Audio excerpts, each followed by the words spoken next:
Vendredi 30 novembre 2023, bonjour à toutes, bonjour à tous. Info Santé s'invite chez vous, le sommaire. Au Bénin, 30 médecins et paramédicaux spécialisés en chirurgie cardiaque seront bientôt en stage pratique dans les hôpitaux étrangers. C'est l'une des décisions prises hier, mercredi, en Conseil des ministres. Le ministre de la Santé, Benjamin Rumpati, a présenté devant la commission budgétaire de l'Assemblée nationale mardi dernier le projet de budget du secteur de la santé. 136,283 millions de francs CFA sont annoncés pour 2024, soit une progression de 8,35% par rapport à l'année qui s'achève. Et puis, il n'est pas rare de remarquer certaines personnes mettre des lunettes même sans qu'elles ne leur aient été prescrites. C'est une pratique dangereuse pour la santé des yeux, à en croire Rodrigue Kodjo Assavedo, chef du service d'ophtalmologie du centre hospitalier et universitaire du département du Borgou au Bénin.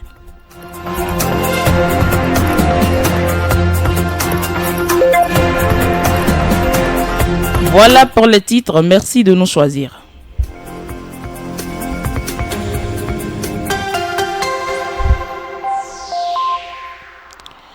Réuni en Conseil des ministres ce mercredi 29 novembre 2023, le gouvernement béninois a donné son accord pour la mise en stage pratique de 30 médecins et paramédicaux en chirurgie cardiaque. Ces spécialistes de la chirurgie cardiaque vont faire une immersion professionnelle dans des hôpitaux étrangers recevant un flux important de patients à opérer en chirurgie cardiaque. L'objectif de ce stage est de permettre aux 30 professionnels de santé concernés de gagner en expérience.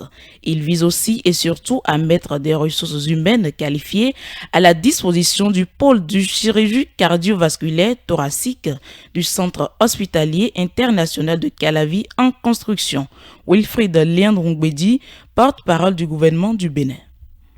Dans la perspective de la réduction des évacuations sanitaires de patients de notre pays pour des affections cardiaques, mais surtout en vue de favoriser leur prise en charge sur place au Bénin, un pôle dédié au développement de compétences en chirurgie cardiaque a été institué au Centre national hospitalier universitaire HKM de Cotonou. Grâce à cette initiative du gouvernement, un groupe d'experts internationaux effectue des missions périodiques pour des interventions, facilitant ainsi le transfert de compétences à une équipe de 30 médecins, praticiens et paramédicaux. Ceux-ci sont notamment des médecins spécialistes en chirurgie cardiaque, en cardiologie et en anesthésie-réanimation, ainsi que des paramédicaux spécialistes en circulation extracorporelle, en anesthésie, en réanimation et en infirmerie du bloc opératoire spécifique à la chirurgie cardiaque. La mise en service du Centre hospitalier international de Calavi étant imminente, il est impérieux que le pôle de chirurgie cardiovasculaire thoracique dispose de ressources humaines qualifiées et en nombre suffisant. À cet effet, le renforcement des capacités des 30 praticiens et paramédicaux à travers une immersion dans des hôpitaux étrangers s'est révélé pertinent. Aussi, le Conseil s'est-il prononcé en faveur de leur mise en stage dans des hôpitaux publics et privés européens. À noter que le Conseil des ministres a instruit des ministres chargés du dossier de veiller au bon déroulement du stage pratique des 30 agents de santé concernés. Et l'un des ministres chargés du dossier du dit stage pratique était mardi au Palais des gouverneurs pour défendre le budget de son département ministériel. À partir de 2024, l'assurance maladie est obligatoire pour tous les citoyens béninois, surtout gratuit pour les pauvres. C'est l'un des grands chantiers inscrits dans les activités du ministère de la Santé du Bénin. Le ministre Benjamin Rumpati a présenté le mardi 28 novembre le budget 2024 de son département devant la commission budgétaire de l'Assemblée nationale. Son portefeuille passe de 136 milliards à 283 millions de francs CFA, un accroissement de 8,35% comparé aux 125 milliards 786 millions de l'année dernière. Benjamin Rumpati, ministre de la Santé.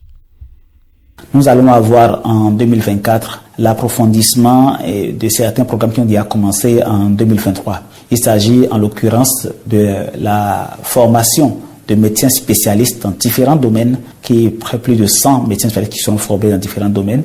Ensuite, nous avons la poursuite du programme de préinsertion des jeunes diplômés, notamment les médecins, les sages-femmes, les infirmiers, qui va se poursuivre également en 2024. Nous allons avoir la poursuite et la mise à échelle de la politique de santé communautaire avec le recrutement de plus de 10 000 relais communautaires et agents de santé communautaire qualifiés. Et pour ce qui concerne la qualité de l'offre des services de santé, nous allons continuer le développement des pôles d'excellence. Nous avons commencé déjà depuis plus de 2 ans à développer des pôles d'excellence au niveau de l'ORL, de l'ophtalmologie, de la chirurgie cardiaque, de la cardiologie interventionnelle et de la réadaptation cardiaque, mais également au niveau de la radiologie. En dehors de ça, nous allons continuer la poursuite de la mise aux normes de nos infrastructures sanitaires. Nous avons commencé donc à procéder aux études nécessaires pour la réhabilitation, la reconstruction des hôpitaux, notamment 5 centres hospitaliers universitaires, 4 centres hospitaliers départementaux et 15 hôpitaux de zone. Nous allons également faire en sorte que près de 688 centres de santé puissent bénéficier également d'un programme de réhabilitation et de reconstruction. Au titre de la nouvelle année, la population va bénéficier de la généralisation de la politique nationale de santé communautaire dans les 77 communes, sans oublier l'arrivée des 180 ambulances annoncées depuis plusieurs mois. Alassane Seydou, ministre de l'Intérieur et de la Sécurité publique. En matière de sauvetage, ce qui compte, c'est le délai d'intervention. Et pour intervenir le plus rapidement possible, il faut être proche du lieu du sinistre. C'est pour cela que nous mettons un accent sur la multiplication des centres de secours.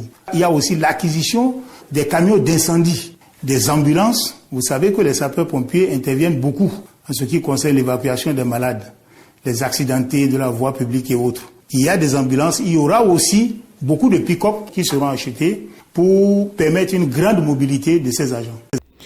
En dehors du champ des pompiers, il est prévu le recrutement des agents de police et leur formation et la construction des commissariats.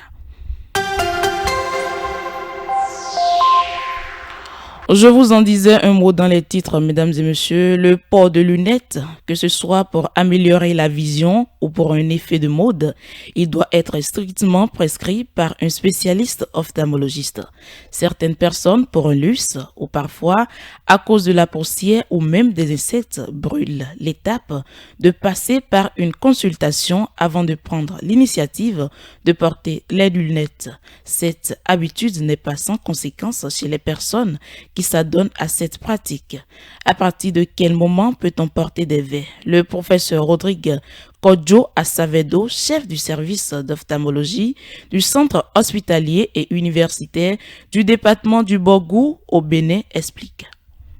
Une personne ne décide pas de porter des lunettes. Une personne, face à certaines manifestations cliniques qui ont trait à la vision, la personne va aller vers les professionnels de la santé oculaire et la personne sera consultée. Une consultation complète des yeux, commençant par la mesure de l'acuité visuelle, parce que la personne aura eu comme plainte qu'elle ne voit pas bien, donc une baisse visuelle, et c'est à partir de là qu'il faudra chercher la cause de cette baisse visuelle, d'où la nécessité de commencer d'abord par une consultation ophtalmologique. Après consultation, ce sont ces professionnels qui vont confirmer ou infirmer, premièrement, si effectivement la personne présente une baisse de son acuité visuelle, et deuxièmement, savoir quelle est la cause de cette baisse de l'acuité visuelle qui a été confirmée à l'examen clinique. Est-ce que cette baisse d'acuité visuelle qui a été constatée par l'utilisation des optotypes, on les appelle, cette baisse visuelle est due à quelle maladie?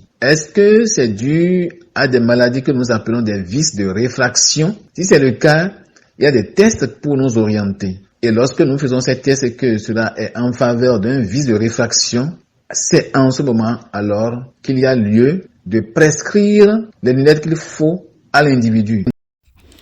Le professeur Rodrigue Kodjo Asavedo, chef du service d'ophtalmologie du centre hospitalier et universitaire du département du Borgou au Bénin, insiste sur l'importance de la consultation avant tout port de lunettes.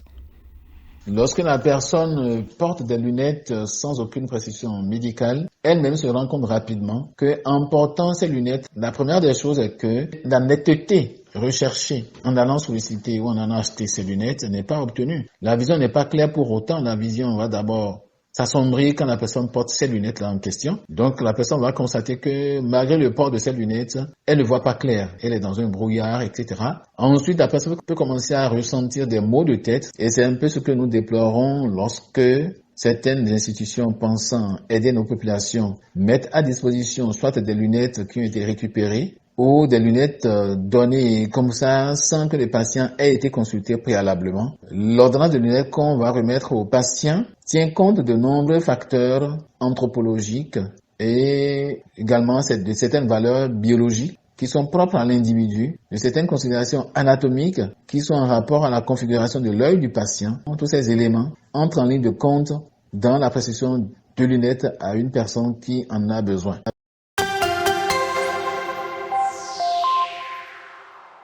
Fin de l'info santé de ce jour. Merci de nous avoir suivis. Tibus Aïe et non sur la console. Rachel Pesassi au micro. Au revoir.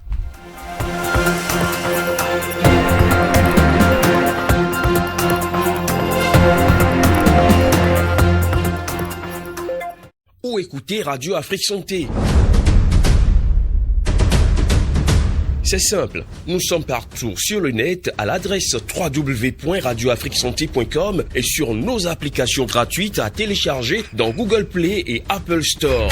Suivez-nous sur les réseaux sociaux Facebook, Twitter et Instagram. Nous sommes avec vous partout, ne manquez plus une seule information. N'oubliez pas, en voiture, au travail ou à la maison, restez à l'écoute de Radio Afrique Santé, votre santé, notre priorité.